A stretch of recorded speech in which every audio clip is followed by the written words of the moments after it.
Assalamualaikum warahmatullahi wabarakatuh. Innal hamdalillah nahmaduhu wa nasta'inuhu wa nastaghfiruh wa na'udzu billahi min syururi anfusina wa min sayyiati a'malina. Man yahdihillahu fala mudhillalah wa man yudlil fala hadiyalah. Ashhadu an la ilaha illallah wahdahu la syarikalah wa ashhadu anna Muhammadan abduhu wa rasuluh. Ya ayyuhalladzina amanu taqullaha haqqa tuqatih wa la tamutunna illa wa antum muslimun. Ya ayyuhan nasu taqu rabbakumul ladzi khalaqakum min nafsin wahidah wa khalaqa minha zawjaha wa batha minhuma rijalan katsiran wa nisaa wa taqullaha alladzi tasaaluna bihi wal arham innallaha kana 'alaikum raqibah. Ya ayyuhalladzina amanu taqullaha wa qulu qawlan sadida yuslih lakum a'malakum wa yaghfir lakum dhunubakum wa may yuti'illaha wa rasulahu faqad faza fawzan 'azima. Amma ba'd, fa inna asdaqal hadits kitabullah wa khairal hadi hadi Muhammadin sallallahu alaihi wasallam wa syarrul umuri muhdatsatuha wa kullu muhdatsatin bid'ah wa kullu bid'atin dhalalah wa kullu dhalalatin finnar. Ma'asal muslimin, ikhwani fillah wa akhwati, bapak-bapak, ibu-ibu, saudara-saudari rahimani wa rahimakumullah. Alhamdulillah, segala puji bagi Allah Subhanahu wa taala yang mempertemukan kita kembali dalam kajian kitab Al-Ibana As-Sughra oleh Al-Imam Ibnu Battah Al-Ukbari rahimallahu taala. Semoga Allah Subhanahu wa taala menjadikan langkah kita ke tempat ini ikhlas karenanya, dan semoga Allah menambahkan kepada kita ilmu yang bermanfaat dan al-amal as-saleh.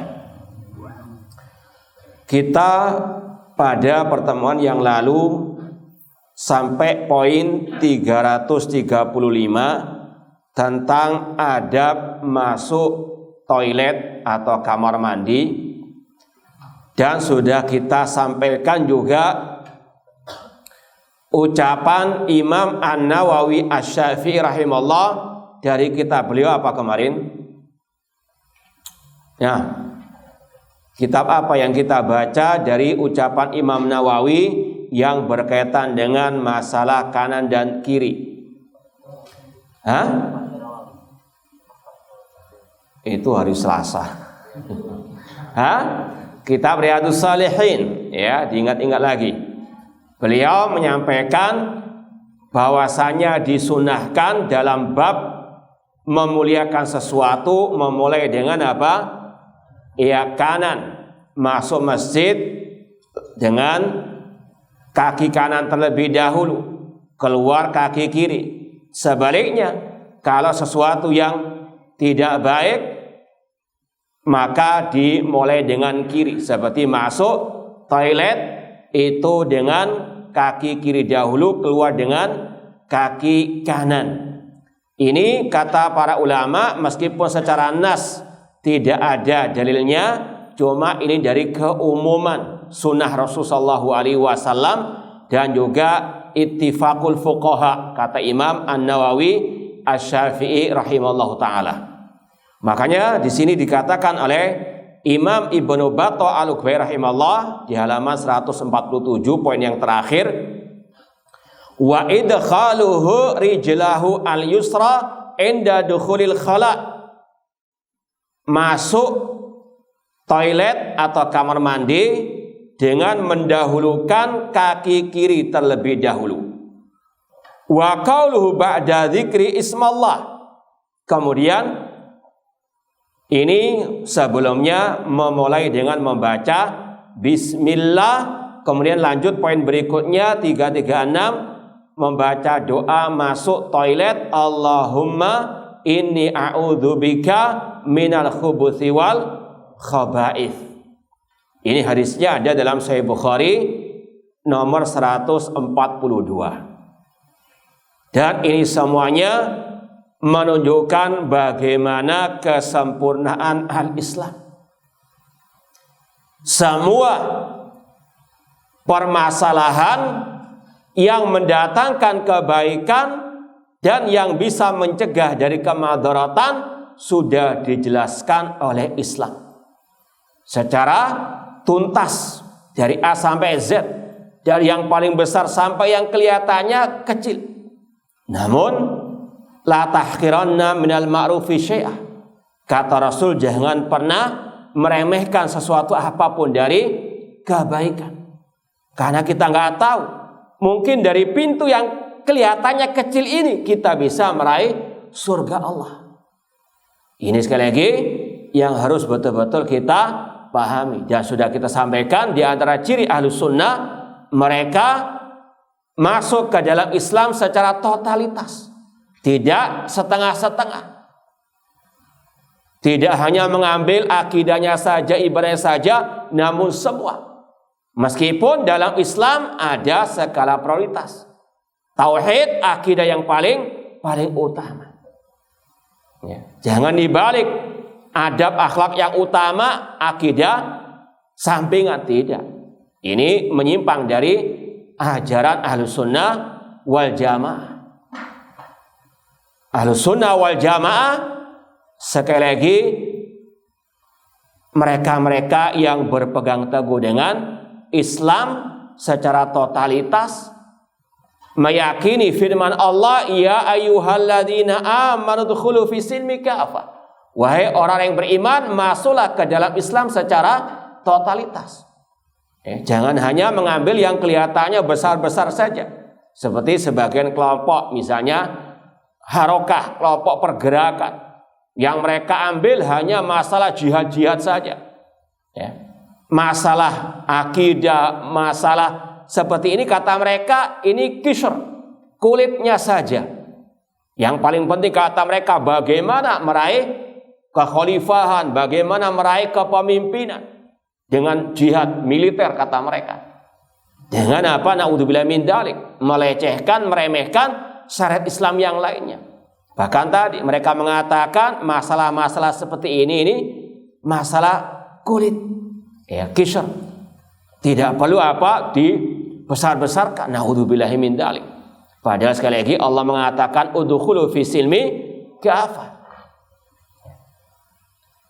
Dan sudah kita pernah sampaikan, dialog antara seorang Yahudi, dan ini insyaallah ada dalam Sahih Muslim riwayatnya. Seorang Yahudi datang kepada Salman Al-Farisi radhiyallahu anhu, seraya berkata, "Allamakum nabiyukum kulla syai'atal khira." Nabi kalian, wahai umat Islam, mengajarkan segala sesuatu sampai masalah buang hajat. Kata Salman Al-Farisi, ajal, iya benar. Rasul mengajarkan agar kami tidak menghadap ke arah kiblat untuk buang air besar atau buang air kecil. Ya, kalau mau kita tambahkan, demikian pula Rasul mengajarkan bagaimana memulai masuk kamar mandi, apa zikirnya, doanya. Di antaranya di sini, Allahumma inni a'udzubika minal khubuthi wal khaba'ith. Ya Allah, aku berlindung kepadamu minal khubuthi, setan laki-laki, wal khaba'ith, setan perempuan. Allah yang maha tahu ciptaannya, diantaranya al-jin, di mana saja mereka itu bertempat tinggal, di mana mereka akan bisa mendatangkan mara bahaya kepada manusia. Allah berikan senjata untuk kita apa? Selamat dari gangguan setan dari kalangan jin yang kita nggak bisa melihatnya. Karena itu masalah gaib atau hal gaib, makhluk gaib. Allah mengatakan, innahu yarakum huwa wa qabilu min haitsu la tarawnahu. Sesungguhnya iblis dan kabilahnya dari kalangan jin melihat kalian, sedangkan kalian tidak bisa melihat al-jin.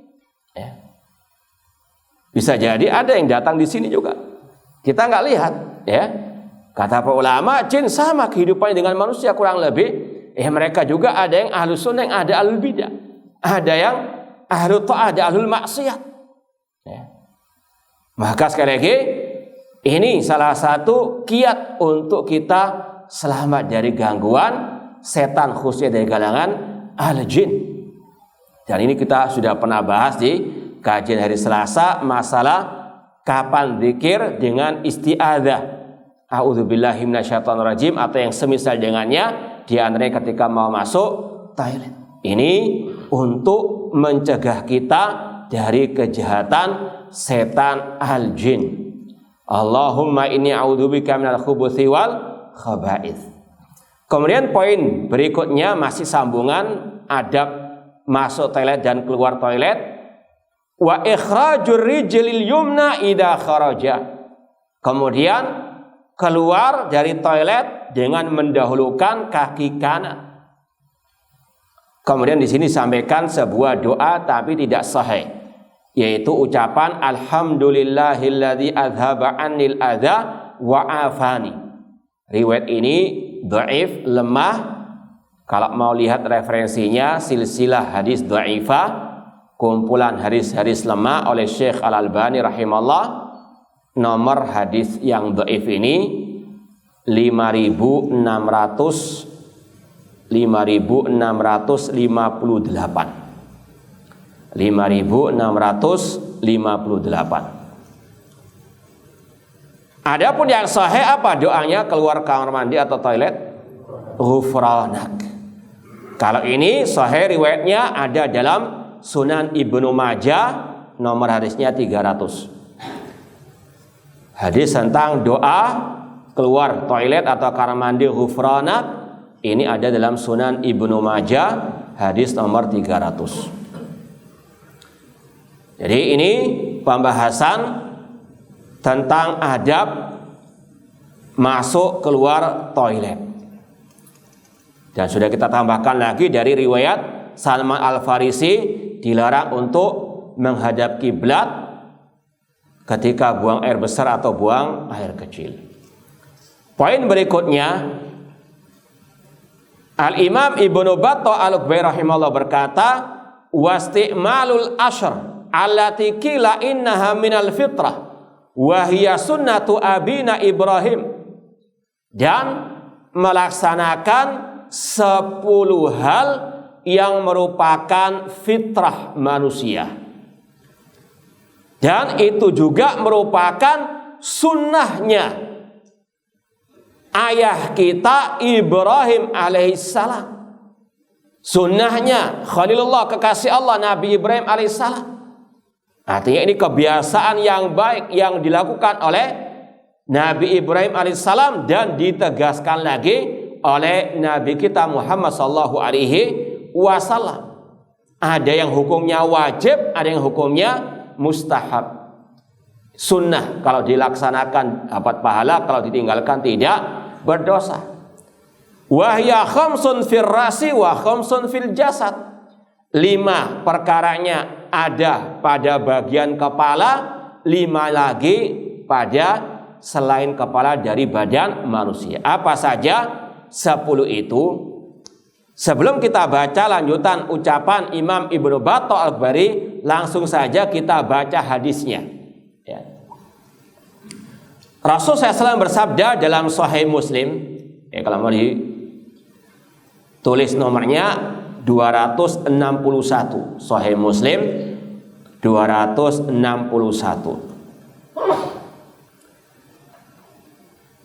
Tolong kalau mungkin yang ngecek ya ada kekurangan nomor, tolong beritahu saya. Soalnya kadang karena bagusnya tulisan saya, karena saya sini nggak bisa baca kadang, karena coret-coret ini.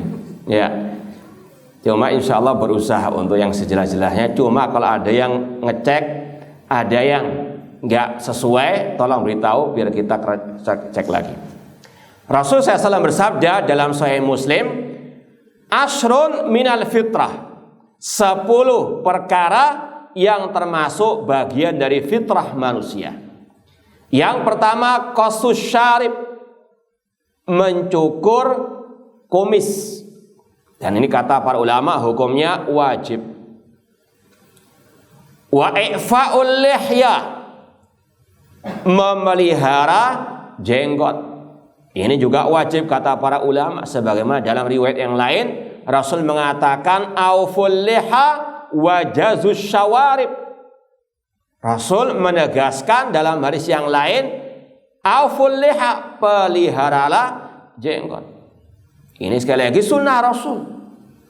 Ya.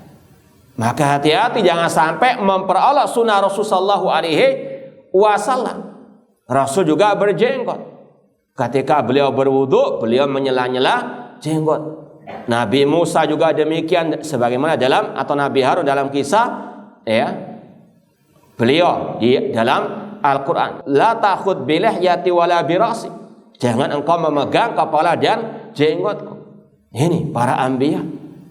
Makanya sekali lagi hati-hati, ini adalah sunnah Rasul sallallahu alaihi wasallam dan Rasul perintahkan. Dan dalam kaidah para ulama, perintah secara asal hukumnya wajib. Rasul mewajibkan auful liha wa jazu asyawari. Maka hati-hati yang memperolok ajaran Rasul sallallahu alaihi wasallam. Qul abillahi wa ayati wa rasuli kuntum tastazi'un la ta'tadiru qad kafartum ba'da imanikum. Katakanlah, apakah dengan Allah, ayatnya, Rasulnya kalian memperolok? La ta'tadiru, jangan kalian minta maaf, qad kafartum ba'da imanikum, kalian telah kafir setelah keimanan kalian. Ya, ini sekali lagi ancaman bagi yang memperolok ajaran Allah dan Rasul sallallahu alaihi wasallam. Kemudian kata Rasul lagi, di antara 10 bagian fitrah manusia wasiwak, memakai siwak ketika mau sholat, mau wudu, dan ini hukumnya mustahab. Kata Rasul, laula an asyukka ala ummati la amartuhum bisiwak inda kulli salatin.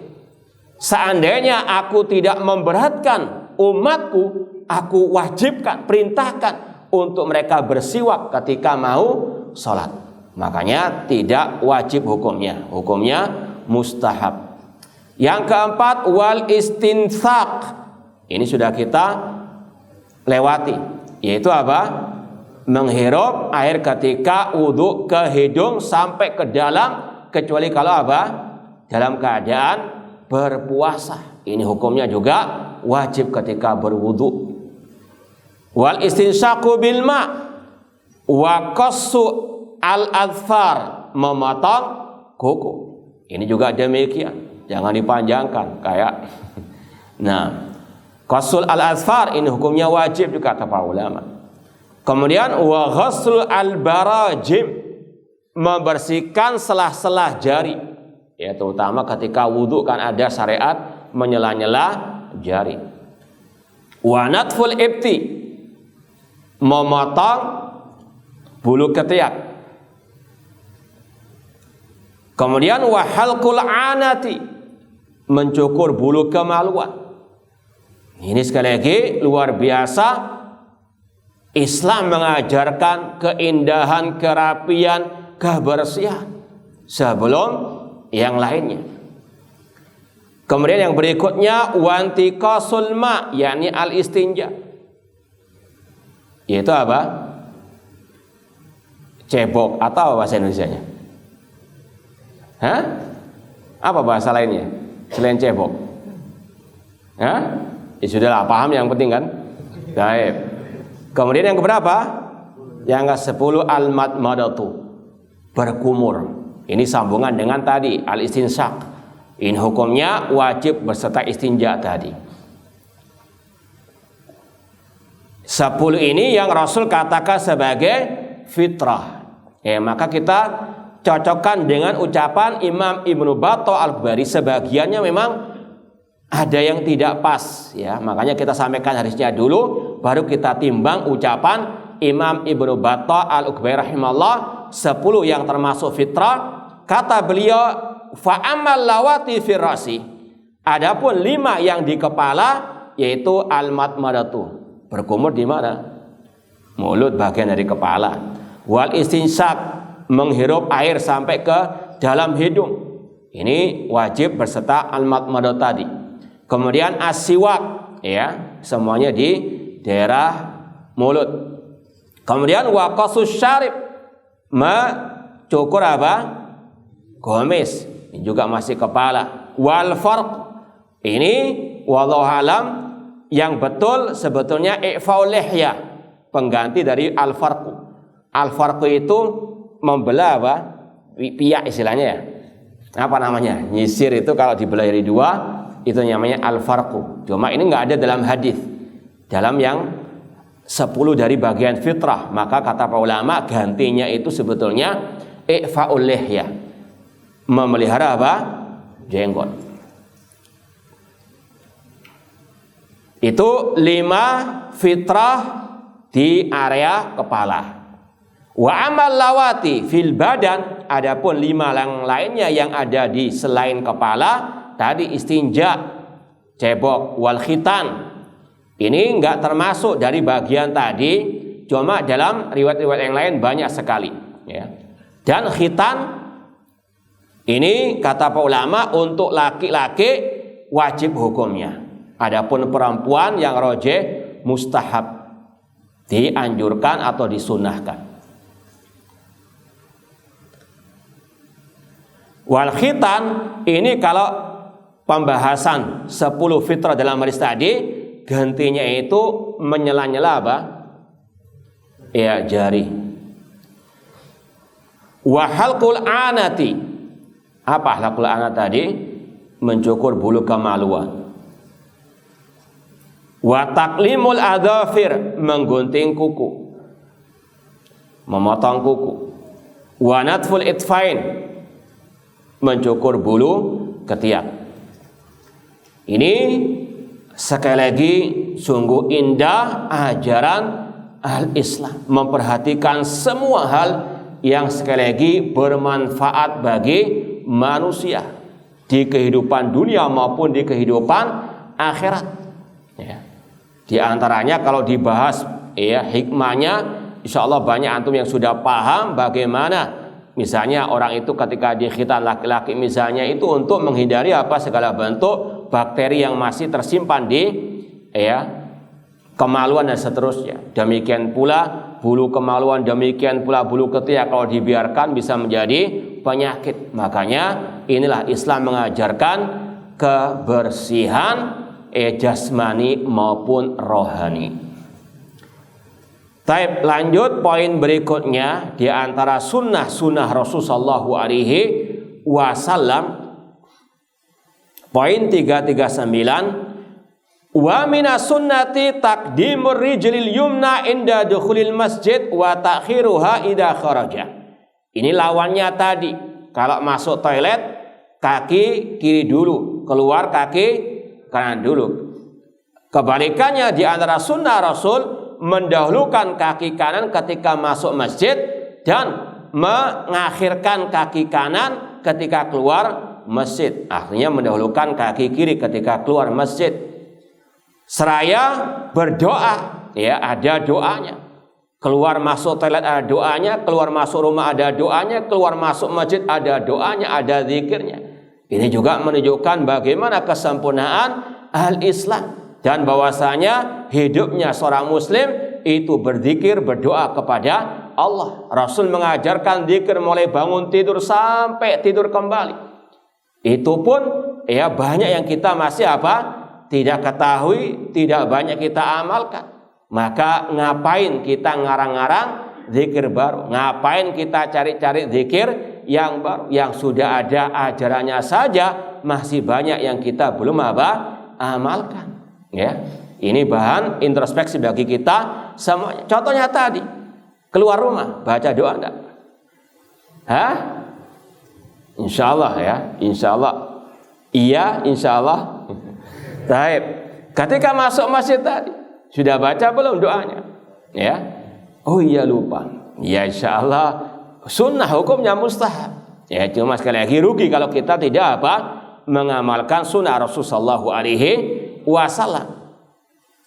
Rasul SAW mengajarkan doa masuk masjid. Ya, kita baca riwayat Imam Muslim. Rasul bersabda, "Idza dakhala ahadukumul masjid falyaqul Allahumma iftah li abwaaba rahmatik." Apabila salah seorang di antara kalian masuk masjid, maka hendaklah membaca Allahumma aftahli abwaba rahmatik. Ya Allah, bukakanlah pintu-pintu rahmatmu. Wa idza kharaja falyakul Allahumma inni as'aluka min fadlik. Kalau keluar maka hendaklah dia membaca doa atau zikir, Allahumma, ya Allah, aku memohon kepadamu dari karuniamu. Ini kemarin sudah kita sampaikan dalam kajian tafsir surah Al-Fatihah. Apa di antara hikmah dibedakannya doa masuk masjid dengan keluar masjid? Allahumma ftahli abwaaba rahmatik, Allahumma nas'aluka min fadlik. Ya.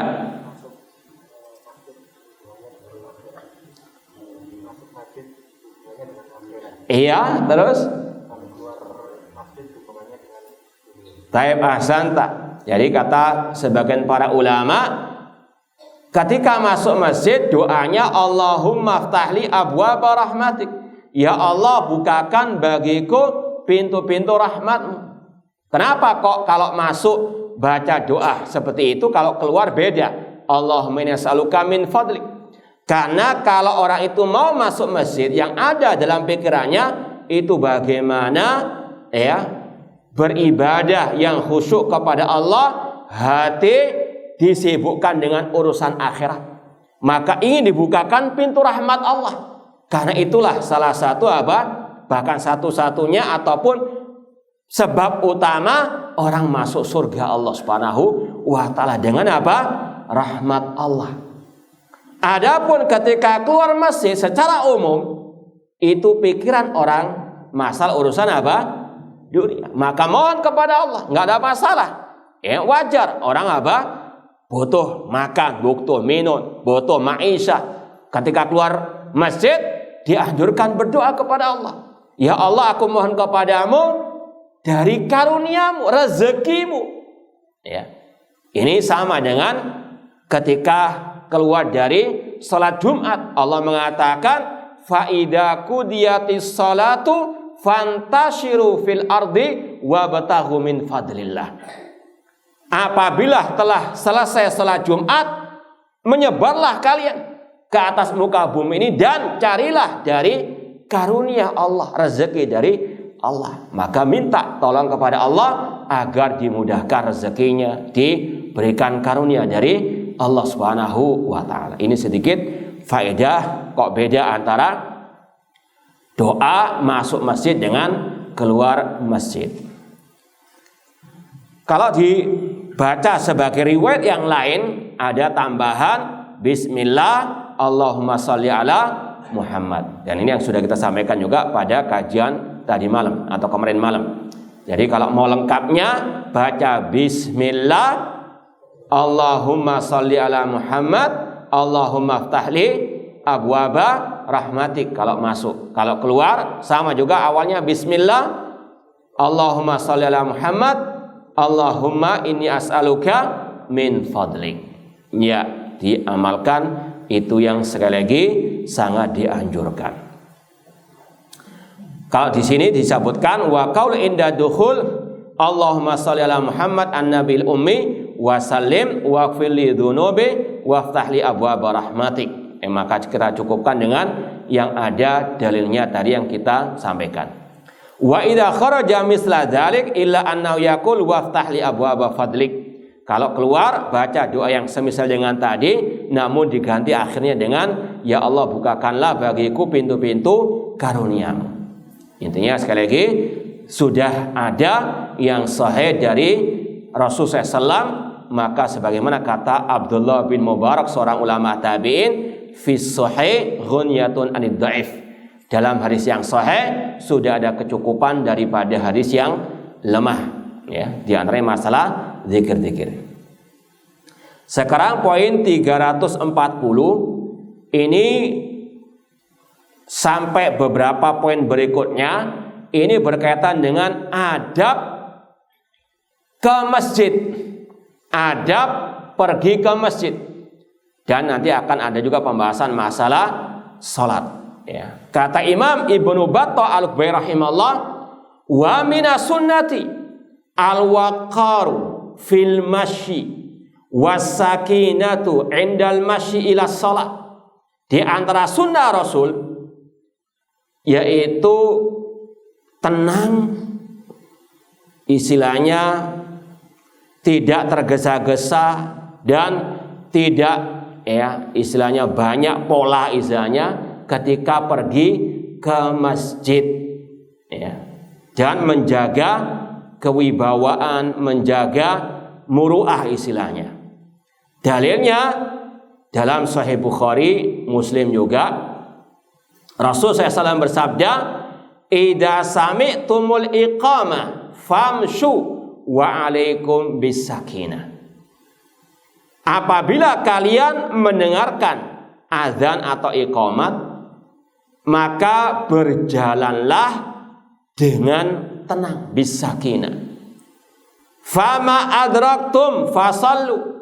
Kalau kalian mendapati imam dari awal salat, maka ikutilah salatnya imam. Wa ma fatakum faqdu.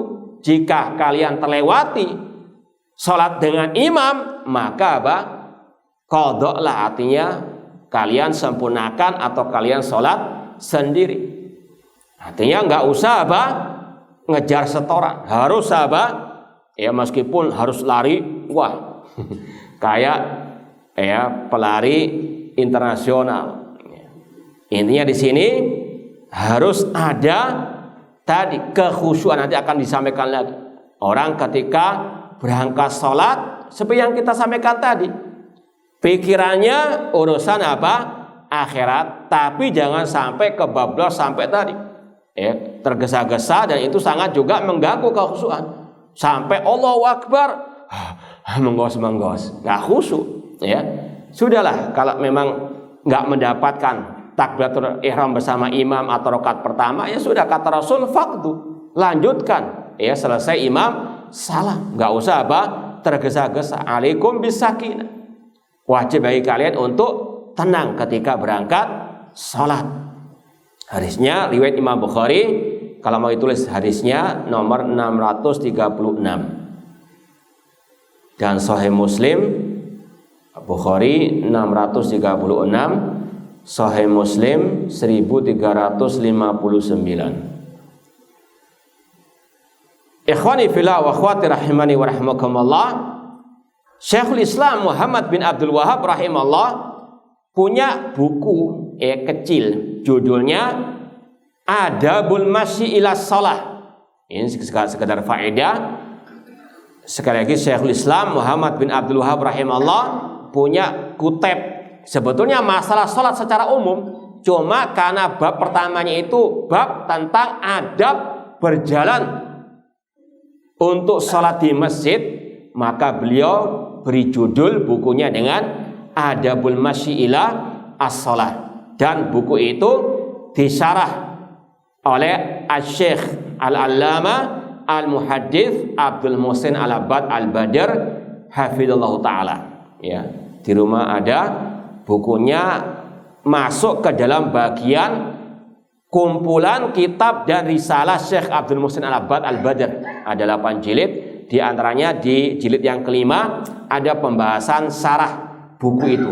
Kita nukilkan sedikit ucapan Syekh Abdul Muhsin Al-Abbad Al-Badr tentang masalah ini. Rasul mengatakan tadi, apabila kalian mendengarkan suara adzan iqamat, maka berjalanlah dengan tenang.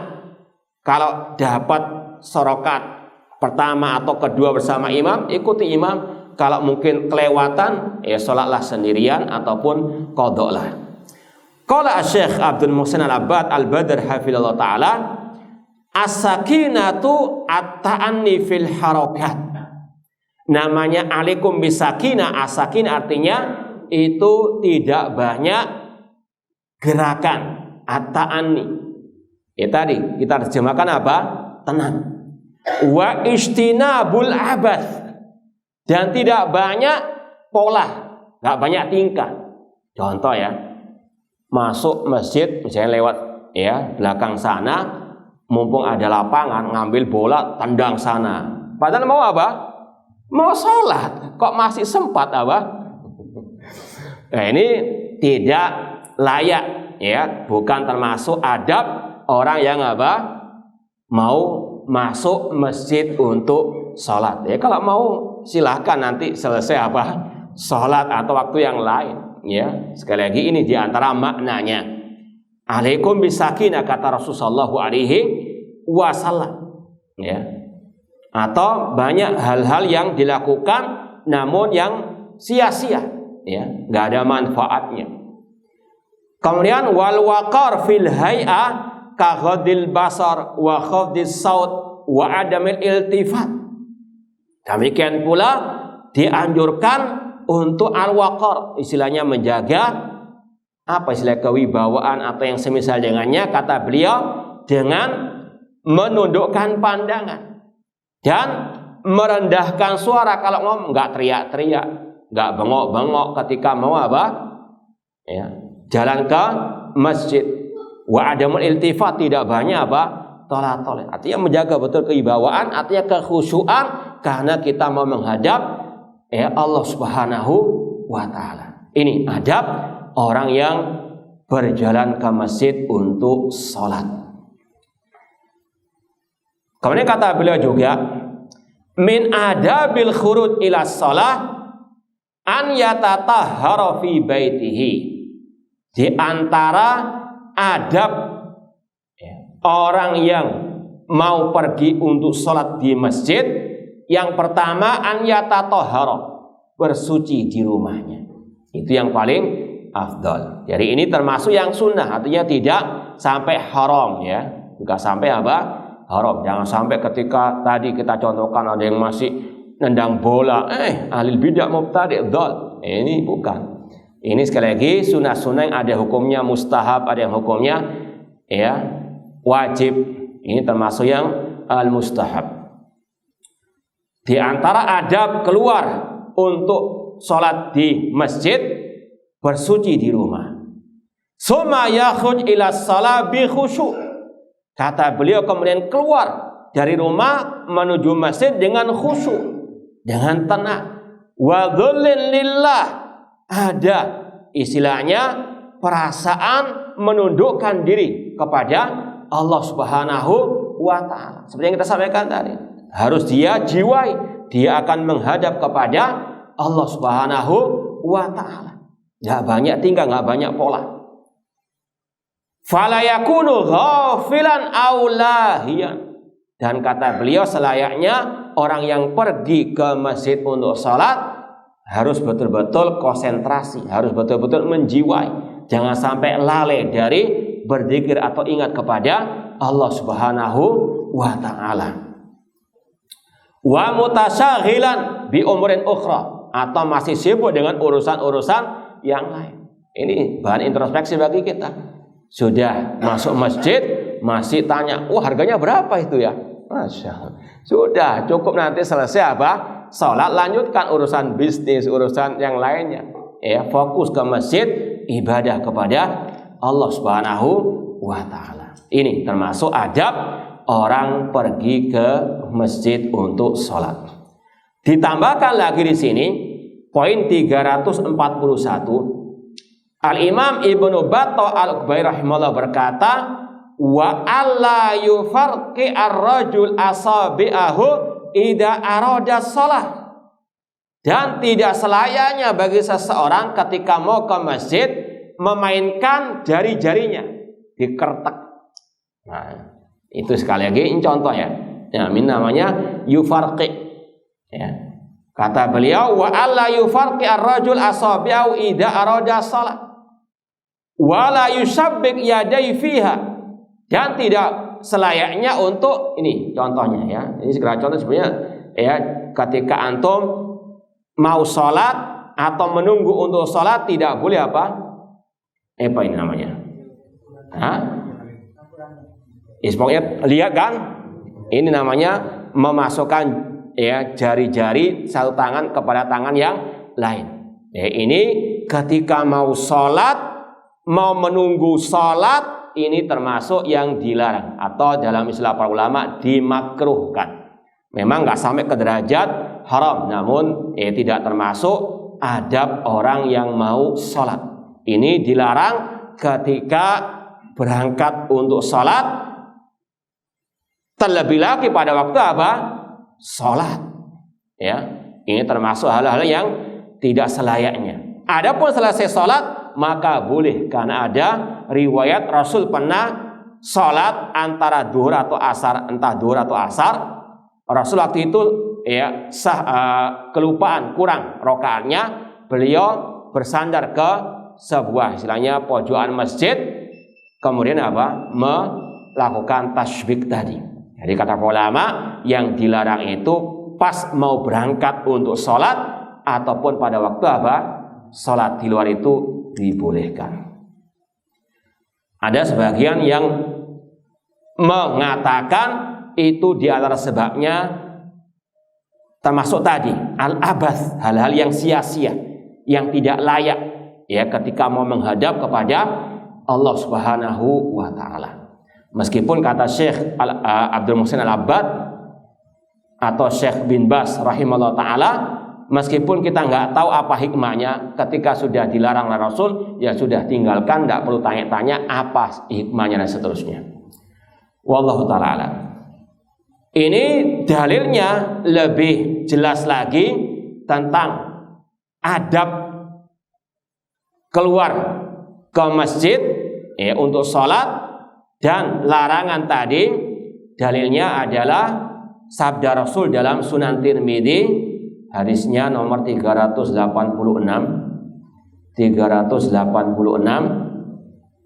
Rasul bersabda, "Idza tawaddo'a ahadukum tsumma kharaja 'amidan ilal masjid aw ila shalah fala yushabbik baina asabihi fa innahu fi sholatin."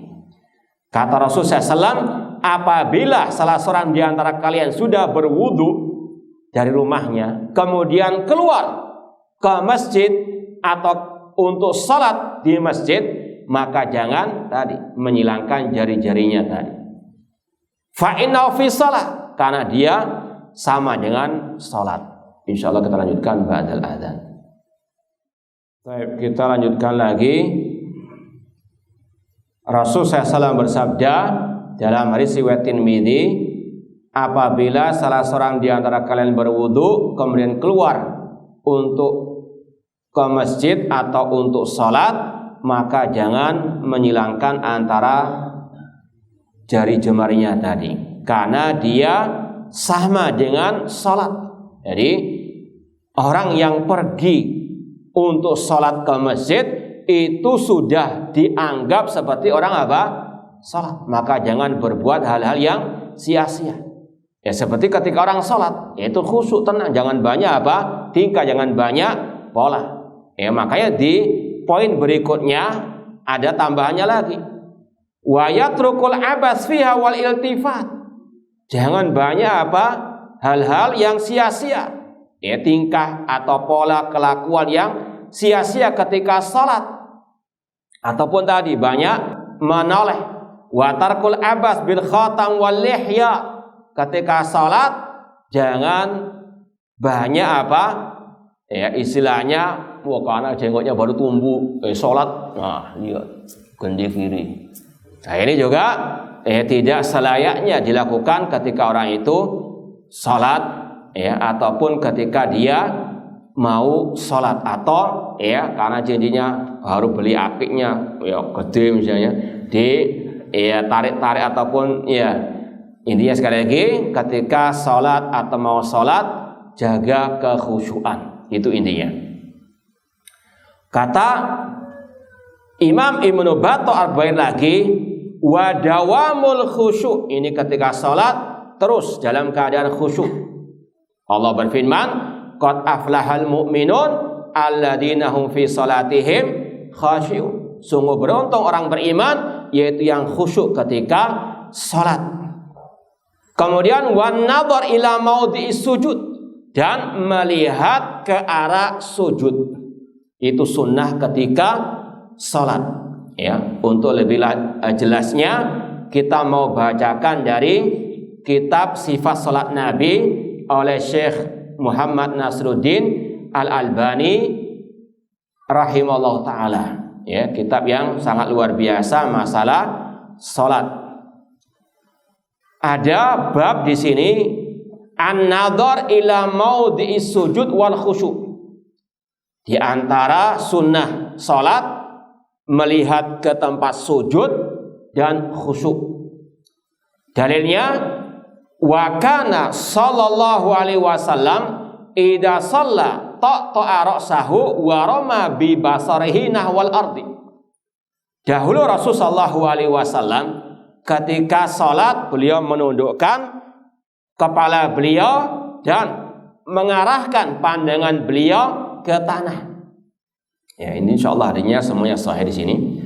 Walamma dakhalal Ka'bah ma khalafa basarahu maudhi'a sujudihi hatta kharaja minha.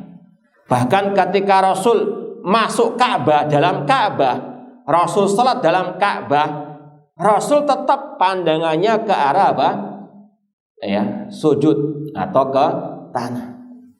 Kemudian Rasul SAW bersabda juga, la yanbaghi an yakuna fil baiti syai'un yashghalul musalli.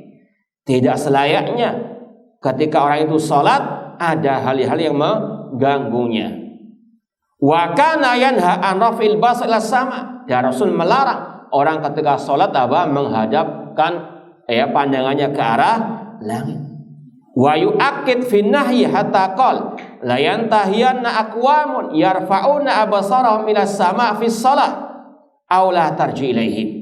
Kata Rasul SAW, sungguh mereka berhenti dari mengarahkan pandangan mereka ke langit ketika salat atau tidak akan dikembalikan lagi pandangan mereka. Ini ancaman dari Rasul SAW. Kemudian dalam hadis yang lain Rasul mengatakan fa idza shallaitum fala taltafitu. Apabila kalian salat jangan toleh-toleh. Fa innallaha yansib wajhahu liwajhi abadihi fi salatihi. Karena Allah mengarahkan wajahnya ke arah wajah hambanya ketika salat. Ya, selama hamba tersebut tidak apa? Tolah-toleh istilahnya. Ya, bahkan dalam riwayat ikhtilasun yakhtalisuhu syaiton min salatil abad. Kalau orang yang salat tolah-toleh, maka dikatakan itu seperti disambar oleh setan. Naudzubillahi min dzalik. Ini di antara sunnah-sunnah salat. Baik. Tambah sedikit lagi. Poin 344. Wa wad'ul yamin ala shimal tahta surrah. Ketika sudah takbiratul ihram, Allahu Akbar. Kalau nggak salah sudah kita sampaikan di sini ya. Takbiratul ihram, ya, entah sejajar dengan telinga, nggak harus sampai nempel, ya. Itu berlebihan. Sejajar dengan telinga atau sejajar dengan apa? Ya, bahu ya. Ya. Kemudian Allahu Akbar. Nah, ini pembahasan menaruh tangan kanan ke kiri. Ya, di sini tidak sahih riwayatnya. Kata Imam Ibnu Battah Al-Bari meletakkan tangan kanan di atas tangan kiri di bawah surah udel, istilahnya apa itu? Pusar. Nah, ini tidak benar. Makanya mohon diluruskan di sini. Kafi'li Ali bin Abi Thalib radhiyallahu anhu wa amri bidzalik, seperti yang dilakukan oleh Ali bin Abi Thalib dan yang beliau perintahkan. Riwayat ini ada dalam Sunan Abi Dawud nomor 756. Ya, namun tidak sahih. Ini lemah. Yang benar meletakkan ya telapak tangan kanan di atas ya tangan kiri. Ini salah satu riwayatnya ada 3 bagian yang ditempelkan ya, masuk ke apa yang namanya ini? Punggung telapak tangan ya, kemudian pergelangan, kemudian apa ini namanya? Lengan. Jadi menaruhnya istilahnya ada pada 3 bagian ya, telapak tangan kanan itu pada 3 bagian tangan kiri ya. Di sini bahwa apa namanya tadi? Punggung, kemudian pergelangan dan dari. Jadi itu salah satu yang disunahkan oleh Rasulullah ketika meletakkan atau bersedekap ketika sholat, dan yang sahih di atas dada, bukan di bawah apa? Pusar. Ini dalilnya masih kita nukilkan dari kitab Sifat Salat Nabi oleh Syekh Al-Albani rahimahullah. Beliau membawakan riwayat-riwayat di sini, wa kana yada'ul yumna ala dhahri kafil yusra wa ruzghi was sa'id wa amra bidzalika ashabahu. Rasul SAW meletakkan tadi tangan atau telapak tangan kanan beliau di atas punggung, ya, telapak tangan yang kiri, wa ruzgh, ya, juga melewati pergelangan, wasaid lengan, ya. Kemudian dalam riwayat dikatakan wa kana yada'uhuma ala sadr, dan beliau meletakkan di atas apa? Dada. Namanya dada mana? Sini apa sini? Hah? Nah, di sini. Jadi itu yang ada dalilnya, bukan di perut, ya. Atau dalam riwayat dikatakan wa kana yanha anil ikhtisar fi shalah. Rasul melarang istilahnya sedekap begini, ada enggak? Nah, itu dilarang oleh Rasul sallallahu alaihi wasallam. Wallahu taala a'lam. Kalau mau lebih terperinci, sekali lagi lihat dalam kitab Sifat Salat Nabi oleh Syekh Albani atau juga oleh Syekh bin Bas. Ada risalah Syekh bin Bas lebih ringkas lagi, Kaifiyatu Sifati Salatin Nabi sallallahu.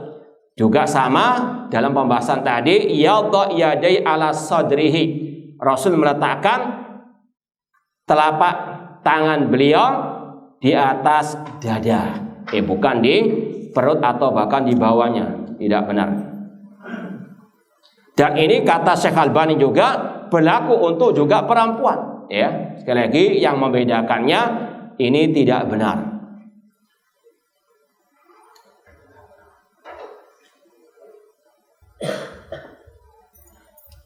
Ketika salat jamaah bersama imam sudah selesai, kemudian datang beberapa orang ke masjid tersebut, apakah mereka salat berjamaah atau salat sendiri-sendiri?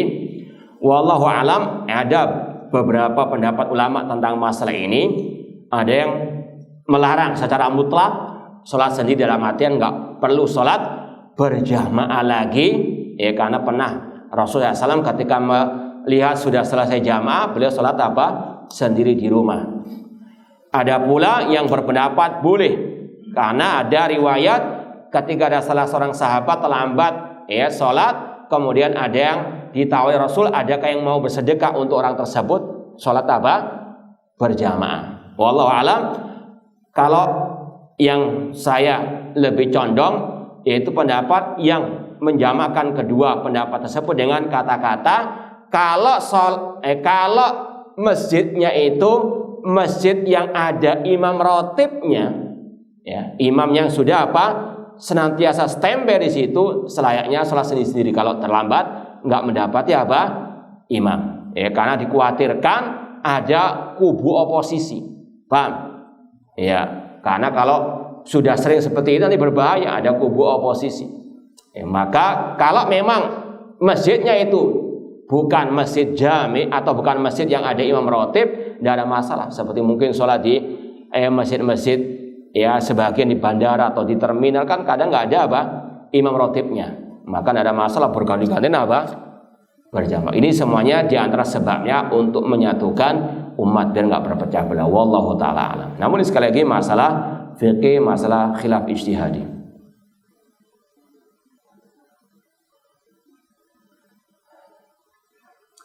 Dikatakan tidak boleh duduk-duduk dengan ahli bid'ah, tapi kenapa banyak ustaz-ustaz sunnah yang belajar mengambil ilmu di sekolah-sekolah atau tempat ahli bid'ah? Tanya mereka. Alhamdulillah anak nggak sekolah di sana. Baik, wallahu a'lam. Aku qouli hada wa akhiru da'wana anil hamdulillahirabbil alamin. Wassalamualaikum warahmatullahi wabarakatuh.